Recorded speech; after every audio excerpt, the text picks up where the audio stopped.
Hello friends, एक ऐसा school जहाँ पर सारी लड़कियां ही हैं और ये कोई ऐसी वैसी लड़कियां नहीं, इनमें से कुछ तो बहुत ही खतरनाक फाइटर हों। और ऐसे स्कूल में जो अचानक से कोएड हो जाए, उसमें आ जाए एक लड़का जहाँ पर हर तरफ लड़कियां हैं और उन सब के बीच में एक लड़का हो, तो क्या होगा आइए देखते हैं।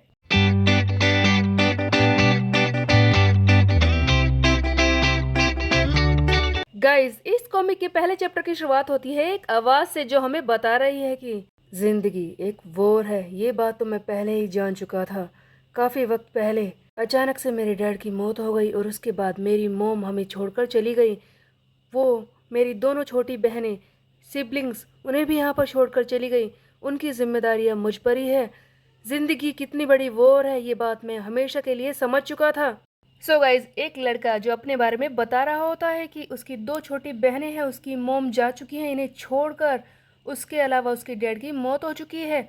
इस चैप्टर की शुरुआत होती है दो इवेंट से, यानी कि एक साथ दो चीज़ें चल रही हैं। एक तरफ हम देखते हैं कि इस कहानी का हीरो सोंग जयगू, वो अपने दोनों छोटी बहनों के लिए ब्रेकफास्ट बना रहा होता है, उन्हें स्कूल के लिए शायद तैयार कर रहा होता है, जो इतनी छोटी है शायद अभी किंडरगार्टन में ही जाती होंगी। दूसरी तरफ हम देखते हैं कि एक किक बॉक्सिंग का मैच चल रहा है।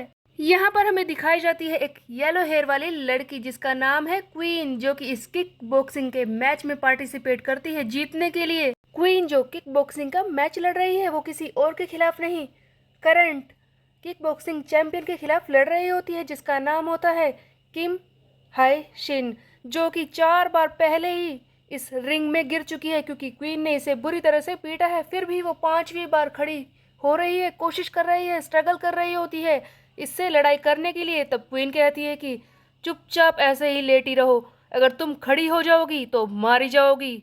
बट इसकी ओपोनेंट हाइशिन मानती नहीं है, वो फिर से खड़ी होने की कोशिश करती है और इसे बार बार बकवास करके गाली दे रही है।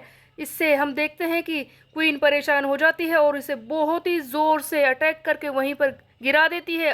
एंड फाइनली हमारी क्वीन जीत जाती है ये किक बॉक्सिंग का मैच। और ऑफ कोर्स कमेंटेटर जो वहां पर होते हैं बताते हैं कि क्वीन ने ये मैच जीत लिया है, वो बन चुकी है किक बॉक्सिंग चैंपियन। कमेंटेटर हमें ये भी बताता है कि क्वीन ने इससे पहले मिक्स मार्शल आर्ट, कराटे और टाइकोंडो में भी चैंपियनशिप हासिल की है। वो बहुत ही ज्यादा स्ट्रोंगर है और सभी लड़कियों को हरा चुकी है। ये सारे इवेंट्स टीवी पर चल रहे होते हैं, बट ऑफ कोर्स हमारा हीरो सॉन्ग जाएगो, उसके पास टाइम ही नहीं है ये सारी चीज़ें देखने के लिए। दो छोटी बहनें, उसकी जिम्मेदारी जाएगू पर होती है, वो बस काम करने में बिजी है। छोटी बहनें उसे परेशान कर रही होती है, वो किसी तरह से उन्हें समझा रहा होता है और अपने पास्ट के बारे में बता रहा होता है कि किस तरह से उसके डैड अचानक से मर गए, उसकी मॉम इन दोनों की जिम्मेदारियां छोड़कर इस पर चली गई, इसकी ज़िंदगी कितनी मुश्किल है और उसके साथ इसे खुद भी तो स्कूल जाना होता है।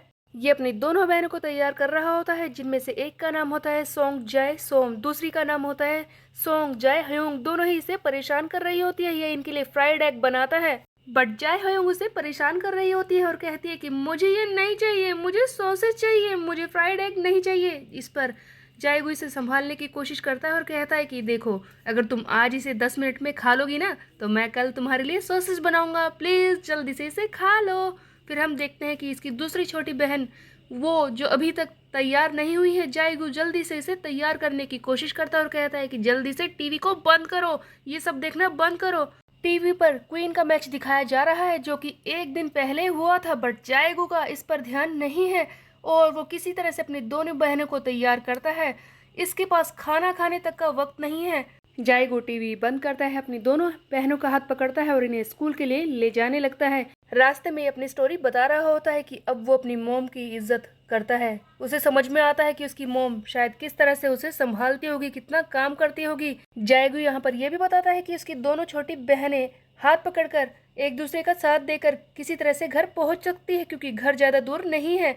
इन दोनों को बस में छोड़ने के बाद जाएगू फाइनली अपने स्कूल के लिए जाता है और हम देखते हैं कि ये इस वक्त अपना ब्रेकफास्ट कर रहा होता है, कॉफ़ी पी रहा होता है, ब्रेड खा रहा होता है और कहता है कि हमेशा की तरह मुझे ब्रेकफास्ट करने का टाइम नहीं मिला, रोज़ यही होता है, मेरी ज़िंदगी बहुत ही ज़्यादा मुश्किलों से भरी है, पता नहीं अब क्या होगा। इस हाई स्कूल का आज मेरा पहला दिन है। बातों बातों में हमें ये भी पता चलता है कि जाएगो का ये हाई स्कूल उसके घर से बस 5 मिनट दूर है। इसी बात से वो बहुत ही ज़्यादा खुश रहता है क्योंकि वो पैदल चलकर भी जा सकता है। पहला दिन है इसलिए वो जल्दी कर रहा है। दूसरी तरफ हम देखते हैं कि वही लड़की क्वीन जो कि अपनी कार में आकर इसी स्कूल के सामने उतरती है, इसके साथ इसका शोफर यानी कि इसका नौकर जो इसका ध्यान रखता होगा वो आया है और कहता है कि मैं आपको स्कूल तक छोड़ सकता हूँ, बट क्वीन कहती है कि तुम मुझे लेने के लिए जल्दी टाइम पर आ जाना, बस इतना ही करो। क्वीन चुपचाप वहां से जाने लगती है स्कूल के अंदर। तभी पीछे से रेड ड्रेस पहने हुए एक लड़की साइकिल पर वहां पर आती है और क्वीन के बारे में बोलने लगती है। इस रेड ड्रेस वाली लड़की का नाम है मून यंग, जो कि क्वीन से बहुत ही ज्यादा चिढ़ रही है और कहती है कि देखो मैं साइकिल पर आई हूँ और तुम आई हो कार में, फिर भी मैं तुम्हारे साथ ही पहुंच गई, तुम्हारी कार तो बिल्कुल बेकार है। इस पर क्वीन ध्यान नहीं देती और कहती है कि हाँ हाँ तुम्हारे सपनों में तुम आई होगी। तब मून यंग कहती है कि मैं ऐसा कर सकती हूँ, मैं तुम्हें हरा कर ही रहूंगी, देख लेना तुम। इस पर क्वीन कहती है कि तेरी इतनी औकात नहीं है कि तू मुझे हरा दे। तब मून को और ज़्यादा गुस्सा आता है और वो कहती है कि मेरी बात को ध्यान से सुनो, अगर मेरा तुम्हारे साथ मैच होता ना तो उस लड़की की जगह अगर मैं होती तो मैं उठ जाती और तुम्हें बुरी तरह से पीटती, मैं तुम्हें हरा कर ही रहती। लेकिन क्वीन इसकी बातों पर ध्यान नहीं देती। उधर दूसरी तरफ स्कूल के बाहर खड़ी कुछ लड़कियां क्वीन के बारे में बात कर रही होती हैं कि तुमने क्वीन का मैच देखा, कल कितनी ज्यादा टफ तरीके से ये लड़ाई कर रही थी, हाँ क्या कमाल की बात है।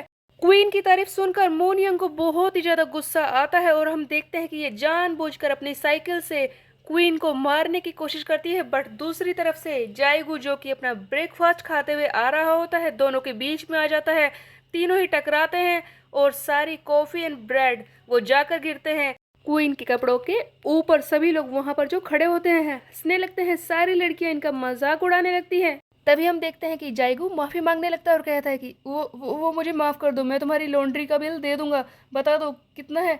तब ये लड़की क्वीन कहती है कि तुम्हें लॉन्ड्री का बिल देने की ज़रूरत नहीं है, तुम बस स्टॉकिंग्स और शूज़ के पैसे दे दो जो कि ख़राब हो चुके हैं, 130 एंड 150। जाएगो इस बात को सुनकर हैरान हो जाता है और कहता है कि आर यू श्योर इतने ही पैसे देने हैं। हम देखते हैं कि वो अपने जेब में से 130 वॉन एंड 150 वॉन जैसा कि क्वीन ने कहा निकाल कर उसके हाथ में रख देता है और चुपचाप वहां से चला जाता है। जैसे ही जाएगो स्कूल के अंदर जाता है, यहाँ पर हमें दिखाया जाता है कि स्कूल का नाम है वाइल्ड्स हाई स्कूल, जिसे देखकर जाएगो हैरान हो जाता है कि ऐसा नाम कौन रखता है। ये 42 साल पुराना स्कूल है जो पहले सिर्फ लड़कियों के लिए था लेकिन अब कोएड हो चुका है।